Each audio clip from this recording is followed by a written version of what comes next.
உங்கள் வீட்டு பக்கெட் வந்து ரொம்ப உப்பு கரையாக இருக்குன்னா இந்த ஒரு பொருளை மட்டும் தேய்ச்சி பாருங்கள், பளிச்சுன்னு மாறிடும். அது என்னன்னு தெரிஞ்சுக்க வீடியோவை ஸ்கிப் பண்ணாமல் ஃபுல்லாக பாருங்கள். Hi friends, welcome back to our channel. எல்லோரும் எப்படி இருக்கீங்க? கண்டிப்பாக நல்லா இருப்பீங்க நம்புகிறேன். இன்றைக்கி நம்ம சேனலில் டே டு டே லைஃப்பில் எல்லாருக்குமே ரொம்ப யூஸ்ஃபுல்லாக இருக்கக்கூடிய கிச்சன் டிப்ஸ் அண்ட் ட்ரிக்ஸ் தான் ஷேர் பண்ணியிருக்கேன். ஸோ வீடியோ இன்ட்ரெஸ்டிங்காக இருக்கும், ஸ்கிப் பண்ணாமல் ஃபுல்லாக பாருங்கள். அதுக்கு முன்னாடி நீங்கள் இப்போ தான் நம்ம சேனலை ஃபஸ்ட் டைம் பார்க்குறீங்கன்னா இப்போவே சப்ஸ்கிரைப் பண்ணிக்கோங்க, கூட இருக்க பெல் சிம்ல கிளிக் பண்ணிக்கோங்க. இப்போ வாங்க வீடியோக்குள்ளே போகலாம்.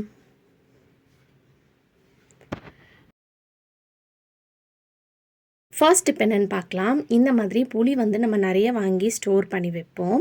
அப்படி வைக்கும் போது அதுலேருந்து ஒரு பூச்சி மாதிரி வந்து பார்த்திங்கன்னா பறக்கிற பூச்சி மாதிரி வரும். ஏன்னா நம்ம நிறைய ஸ்டோர் பண்ணி வைக்கிறனால. ஸோ நீங்கள் நிறைய ஸ்டோர் பண்ணி வைக்கும் போது இந்த டிப்பை வந்து ஃபாலோ பண்ணிக்கோங்க. ஃபஸ்ட்டு அதில் இருக்கக்கூடிய சீடு இந்த மாதிரி நார் இருந்துச்சுன்னா அதெல்லாம் வந்து எடுத்துக்கோங்க. அதே மாதிரி புளியை வந்து அப்படியே மொத்தமாக வைக்காமல் தனித்தனியாக இந்த மாதிரி கொஞ்சம் கொஞ்சமாக வந்து பிச்சு வச்சுக்கோங்க.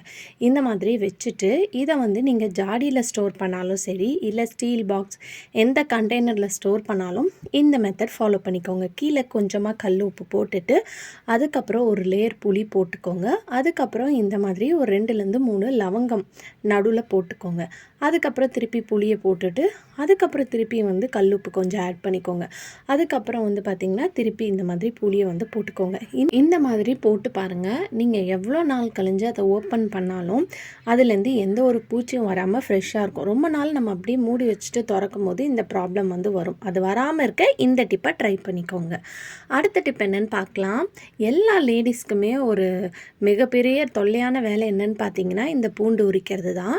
இன்றைக்கி வீடியோவில் நான் ஷேர் பண்ணியிருக்கேன். இந்த மெத்தடை ஃபாலோ பண்ணிக்கோங்க. ஒன்று கையை வச்சு இந்த மாதிரி ஒரு தட்டினீங்கன்னா தனியாக உங்களுக்கு பிரிஞ்சு வந்துடும். அது அப்படி உங்களுக்கு கஷ்டமாக இருக்குன்னு நினச்சிங்கன்னா இந்த மாதிரி சப்பாத்தி திரட்டுற கட்டையை வச்சு லைட்டாக தட்டினாலே போதும். உங்களுக்கு அந்த பூண்டு பல்லெல்லாம் இந்த மாதிரி தனித்தனியாக வந்து பார்த்திங்கன்னா வந்துடும். ஸோ அதுக்கப்புறம் வந்து நீங்கள் ஈஸியாக வந்து இந்த மாதிரி எடுத்துக்கலாம். ஸோ உங்களுக்கு இன்னுமே வந்து கொஞ்சம் டைட்டாக இருக்குன்னா இன்னும் ஒரு தட்டு வந்து இந்த மாதிரி தட்டுங்க. ஸோ இந்த மாதிரி தட்டும் போது உங்களுக்கு தனித்தனியாக அந்த பூண்டு பல் எல்லாமே வந்து நீங்கள் ஈஸியாக பிரித்து எடுத்துடலாம். இது ஒரு சின்ன டிப். இப்போ இதை வந்து நம்ம ஈஸியாக வந்து தோல் உரிக்கிறதுக்கு ஒன்று நைஃப் எடுத்துக்கோங்க, அப்படி இல்லைன்னா இந்த மாதிரி ஜல்லிக்கரண்டி. இது ரெண்டுத்தில் எதாக இருந்தாலும் நீங்கள் பண்ணிக்கலாம். நீங்கள் பிகினராக இருந்தீங்கன்னா இந்த டிப் ரொம்ப யூஸ்ஃபுல்லாக இருக்கும். ஸோ இந்த மாதிரி லைட்டாக அந்த பூண்டுக்கு மேலே கையை வச்சு ப்ரெஸ் பண்ணால் உங்களுக்கு தோல் தனியாக பூண்டு தனியாக அந்த மாதிரி வந்துடும். ஸோ ஈஸியாக வந்து நீங்கள் வந்து உரிச்சு எடுத்துடலாம். நீங்கள் ஏதாவது ஃப்ரீயாக இருக்கிற டைமில் டிவி பார்த்துட்டே கூட இந்த வேலையை வந்து நீங்கள் செய்யலாம். அதே மாதிரி நைஃப் வச்சும் நான் ப்ரெஸ் பண்ணி காமிச்சிருக்கேன் பாருங்கள். உங்களுக்கு தோல் மட்டும் தனியாக வருது, பூண்டு வந்து நீங்கள் தனியாக வந்து பார்த்திங்கன்னா உரிச்சு எடுத்துடலாம். நீங்கள் நைஃப் வந்து உங்களுக்கு பிகினராக இருந்தீங்கன்னா நைஃப் ட்ரை பண்ணுறதுக்கு பதிலாக இந்த ஜல்லிக்கரண்டியை வச்சு நீங்கள் ட்ரை பண்ணிக்கலாம். பட் பார்த்து பண்ணணும். நம்ம கையோட சேஃப்டி வந்து ரொம்ப முக்கியம். ட்ரை பண்ணி பாருங்கள். ஸோ கண்டிப்பாக இந்த டிப் பிடிச்சிருந்துச்சுன்னா இந்த வீடியோக்கு ஒரு லைக் கொடுங்க. அடுத்த டிப் என்னென்னு பார்க்கலாம். நம்ம எங்கேயாவது வந்து ட்ராவல் பண்ணும்போது இந்த மாதிரி நம்ம பாடி க்ரீம், ஃபேஸ் க்ரீம், தேங்காய் எண்ணெய்லாம் எடுத்துகிட்டு போவோம்.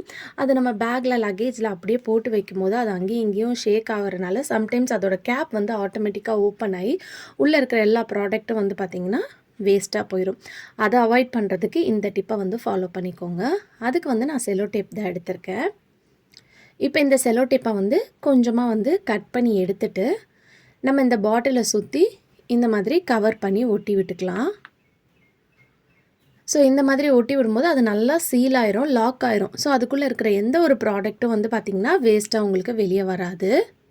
ஸோ இந்த மெத்தடில் நீங்கள் யூஸ் பண்ணுற எந்த ஒரு மேக்கப் ப்ராடக்ட், பியூட்டி ப்ராடக்டாக இருந்தாலும் இந்த மாதிரி நீங்கள் சீல் பண்ணி வச்சுக்கலாம். நம்ம கடையிலலாம் கொடுக்கும்போது மோஸ்ட்லி இந்த மாதிரி சீல்டாக வரும். அதுக்கப்புறம் தான் நம்ம எடுத்துகிட்டு யூஸ் பண்ணுவோம் இல்லையா? ஸோ அந்த மாதிரி நீங்கள் இந்த மாதிரி சீல் போட்டு நல்லா வந்து ஒட்டி விட்டுட்டிங்கன்னா நீங்கள் என்ன தான் அது ஓப்பன் பண்ணாலும் ஓப்பன் ஆகாது. நீங்கள் அந்த செலோ டேப்பை ரிமூவ் பண்ணிவிட்டு யூஸ் பண்ணால் மட்டும்தான் அதுக்குள்ளே இருக்கிற ப்ராடக்ட் வந்து பார்த்திங்கன்னா உங்களுக்கு வெளியே வரும். ஸோ கண்டிப்பாக இந்த டிப் யூஸ்ஃபுல்லாக இருக்கும். ட்ரை பண்ணி பாருங்கள். அடுத்த டிப்க்கு நான் இங்கே பித்தாம்பரி தான் எடுத்திருக்கேன். ஸோ இதை வந்து கொஞ்சமாக எடுத்துக்கலாம். இப்போ இது கூடயே வந்து நீங்கள் யூஸ் பண்ணுற டிட்டர்ஜென்ட் பவுடர், அப்படி இல்லைனா டிஷ்வாஷ் லிக்விட், இல்லைனா டிட்டர்ஜென்ட் லிக்விட் இருந்துச்சுன்னா கூட நீங்கள் சேர்த்துக்கலாம். பட் லிக்விடாக சேர்க்குறத விட இந்த மாதிரி பவுடர் ஃபார்மில் சேர்த்திங்கன்னா உங்களுக்கு நல்ல ரிசல்ட் கொடுக்கும். இப்போ இது எதுக்குன்னு பார்த்தீங்கன்னா உங்கள் வீட்டில் பக்கெட்டில் இருக்கக்கூடிய உப்பு கரையை வந்து ஈஸியாக வந்து க்ளீன் பண்ணுறதுக்கு இந்த டிப்பை ஃபாலோ பண்ணிக்கோங்க. பித்தாம்பரி வந்து நம்ம நிறைய விஷயத்துக்கு க்ளீனிங் பர்பஸ்க்கு யூஸ் பண்ணிக்கலாம். நான் அப்கமிங் வீடியோஸில் உங்களுக்கு ஷேர் பண்ணிவிட்டு வரேன். இப்போ இந்த பவுடரை வந்து லைட்டாக, தண்ணியெலாம் நம்ம ஊற்றக்கூடாது, இந்த மாதிரி லைட்டாக பவுடர் ஃபார்ம்லேயே ஸ்ப்ரெட் பண்ணி விட்டுட்டு லைட்டாக இந்த மாதிரி தண்ணியை வந்து தெளித்து விட்டுக்கோங்க. ஸோ லைட்டாக இந்த மாதிரி தண்ணியை தெளித்து விட்டுட்டு ஒரு ஸ்டீல் ஸ்க்ரப்பரை வச்சு நல்லா இந்த மாதிரி தேய்ச்சி விட்டுக்கோங்க. ஸோ இந்த மாதிரி நீங்கள் தேய்ச்சி விட்டாலே போதும். உங்களுக்கு நல்லா வந்து பார்த்திங்கன்னா அதில் இருக்கக்கூடிய உப்பு காரெல்லாம் வந்து உங்களுக்கு ரிமூவ் ஆயிரும். நான் பார்த்தாலே தெரியும், லைட்டாக தான் வந்து பார்த்திங்கன்னா நான் ஸ்க்ரப் பண்ணுறேன். வீடியோ நான் ஸ்பீட் கூட எதுவுமே நான் பண்ணலை உங்களுக்கு. ஸோ லைட்டாக தேய்ச்சாலே உங்களுக்கு இருக்கிறது எல்லாமே வந்து ரிமூவ் ஆயிரும். ஸோ கொஞ்சம் கொஞ்சமாக இந்த இடத்துல விட்டு விட்டு இந்த மாதிரி தேய்ச்சிட்டே வாங்க. எப்படி இருந்த உப்பு கரையாக இருந்தாலும் ஈஸியாக நீங்கள் க்ளீன் பண்ணி எடுத்துடலாம். ஸோ இது பக்கெட்டுக்கு மட்டும் இல்லாமல் உங்கள் பாத்ரூம் டைல்ஸ்க்கு நீங்கள் இந்த டிப் யூஸ் பண்ணிக்கலாம், கிச்சன் டைல்ஸ்க்கு யூஸ் பண்ணிக்கலாம், சிங்க் க்ளீன் பண்ணுறதுக்கு யூஸ் பண்ணிக்கலாம். இப்போ இந்த பக்கெட்டோட சைட்லலாம் வந்து பாருங்கள் எவ்வளோ உப்பு கரை இருக்குன்னு. ஸோ லைட்டாக வந்து நான் அந்த பித்தாம்பரி பவுடரில் வந்து டிப் பண்ணிவிட்டு இந்த மாதிரி வந்து நான் தேய்ச்சி விட்டுக்கிறேன். ஸோ தேய்க்கும் போதே உங்களுக்கு நல்ல டிஃப்ரென்ஸ் தெரியும். அதுக்கப்புறம் உள்ளேயும் வந்து பார்த்திங்கன்னா நீங்கள் தேய்ச்சிக்கலாம். நம்ம கடையிலேருந்து நிறைய காசு கொடுத்து வாங்கி தான் நம்ம இந்த மாதிரி க்ளீன் பண்ணணுன்ற அவசியம் கிடையாது. ஸோ இந்த மாதிரி சிம்பிளான டிப்ஸ்லாம் நீங்கள் தெரிஞ்சு வச்சுக்கிட்டிங்கன்னா என்றைக்காவது ஒரு நாள் வந்து பார்த்திங்கன்னா கண்டிப்பாக உங்களுக்கு யூஸ்ஃபுல்லாக இருக்கும். ஸோ இப்போ நல்லா வந்து தேய்ச்சதுக்கப்புறம் நான் வாஷ் பண்ணிவிட்டு காட்டுறேன் பாருங்கள். உங்களுக்கு கொஞ்சம் கூட வந்து பார்த்திங்கன்னா அந்த உப்பு கரையே இல்லாமல் நல்லா க்ளீனாக பளிச்சுன்னு வந்து பக்கெட் வந்து பார்த்திங்கன்னா மாறிடுச்சு. ஸோ பார்க்கும்போது உங்களுக்கே தெரியும். இப்போ சைடில் வந்து பார்த்திங்கன்னா கீழே இந்த இடத்துல மட்டும் கொஞ்சோண்டு உப்பு கரை இருக்குது. ஏன்னா அந்த இடத்துல நம்ம இன்னும் தேய்க்கலை. ஸோ அதனால் அந்த இடத்துலையும் நான் லைட்டாக வந்து அந்த பித்தாம்பரியை வந்து இந்த ஸ்டீல் ஸ்க்ரப்பரில் டிப் பண்ணிவிட்டு நான் அந்த இடத்துல தேய்ச்சி விட்டுட்டு காட்டுறேன் பாருங்கள். உங்களுக்கு அங்கங்கே அந்த வெள்ளை வெள்ளையாக இருக்கும் பார்த்திங்களா, அதை வந்து நீங்கள் இந்த மாதிரி வீக்லி ஒன்ஸு இல்லை 15 days ஒன்ஸ் மெயின்டைன் பண்ணிட்டு வரும்போதும் உங்களுக்கு இந்த ப்ராப்ளம் வந்து இருக்காது. நீங்கள் ரொம்ப நாள் அப்படியே விட்டுட்டிங்கன்னா ரொம்ப கரை படிஞ்சதுக்கப்புறம் நம்மளுக்கு வாஷ் பண்ணுறது வந்து கொஞ்சம் கஷ்டமாக இருக்கும். ஸோ ஸ்டார்டிங்லேயே நீங்கள் இந்த மாதிரி க்ளீன் பண்ணி மெயின்டைன் பண்ணிட்டீங்கன்னா உங்களுக்கு அப்பப்போ மெயின்டைன் பண்ணுறதுக்கு வந்து பார்த்திங்கன்னா ஈஸியாக இருக்கும். ஸோ பார்க்கும்போதே உங்களுக்கு தெரிஞ்சிருக்கும். ஸோ கண்டிப்பாக இந்த டிப் வந்து யூஸ்ஃபுல்லாக இருக்கும்னு நினைக்கிறேன். இந்த டிப்பை வந்து எல்லோரும் வந்து ட்ரை பண்ணி பாருங்கள். அடுத்த டிப் என்னென்னு பார்க்கலாம். நம்ம இந்த மாதிரி பிரியாணிலாம் வாங்கும்போது நம்மளுக்கு வந்து இந்த மாதிரி குட்டியாக வந்து பாக்ஸ் வந்து கொடுப்பாங்க. இல்லை கர்ட் பாக்ஸ் எதாக இருந்தாலும் பரவாயில்ல. இந்த மாதிரி பக்கெட் பிரியாணிலாம் வாங்கினீங்கன்னா உங்களுக்கு குட்டியாக இந்த மாதிரி பக்கெட் பிரியாணி வாங்கும்போது உங்களுக்கு கொடுப்பாங்க. ஸோ அதை வந்து நீங்கள் நிறைய விஷயத்துக்கு வந்து நீங்கள் ரீயூஸ் பண்ணிக்கலாம். இப்போ இதை வந்து நீங்கள் சூப்பரான ஒரு விஷயத்துக்கு யூஸ் பண்ணிக்கலாம். எதுக்குன்னு பார்த்தீங்கன்னா ஒரு பிளான்ட் பாட்டாக நீங்கள் இதை யூஸ் பண்ணிக்கலாம். மேலே வேணும்னா நீங்கள் பெயிண்ட் பண்ணிட்டீங்கன்னா உங்களுக்கு அந்த பிரியாணி ஸ்டிக்கர்ஸ்லாம் வந்து மறைஞ்சு போயிடும். அப்படி பெயிண்ட் பண்ண வேணாம் அப்படின்னு நினச்சிங்கன்னா நம்ம ஹேங்கிங் பிளான்ட் பாட் வந்து இருக்கும்.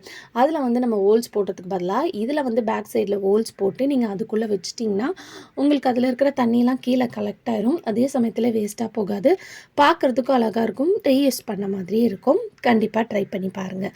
ஓகே ஃப்ரெண்ட்ஸ், இன்றைக்கி வீடியோவில் நான் ஷேர் பண்ணி இந்த டிப்லேருந்து ஏதாவது ஒரு டிப் கண்டிப்பாக உங்களுக்கு யூஸ்ஃபுல்லாக இருக்கும்னு நினைக்கிறேன். யூஸ்ஃபுல்லாக இருந்துச்சுன்னா மறக்காமல் நம்ம சேனலை லைக் பண்ணுங்கள், ஷேர் பண்ணுங்கள், கமெண்ட் பண்ணுங்கள், சப்ஸ்கிரைப் பண்ணிக்கோங்க. தேங்க்யூ.